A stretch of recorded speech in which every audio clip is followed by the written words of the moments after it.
భారతమాత, ముందుగా నీకు నా పాదాభివందనం. అమ్మా భరతమాత, నీ ఒడిలో బుడి బుడి నడకలు నేర్చుకొని చక్కని నడవడిక అలవర్చుకొని ఎదిగిన వారెందరో, ఎదుగుతున్న వారెందరో, ఎదగబోయే వారు మరెందరో.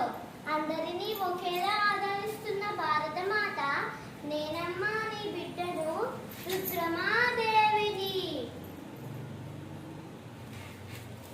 సులక్షణంగా వివక్ష లేని క్రమశిక్షణతో రాజుల వంటి వీరత్వంలో ధీరపుత్రికగా పెంచారు మా తండ్రి గౌరవనీయులు గణపతి దేవులు. నా ఓరుగొల్ల ప్రజలను లాలించి పాలించి పరిపాలించి పంటలకు నీరందించి చెరువులెన్నో బావులెన్నో తవ్వించి శిల్పాలను చెక్కించి శాసనాలు వేయించి కంచి గోడలు కట్టించి ఖ్యాతిని పెంచిన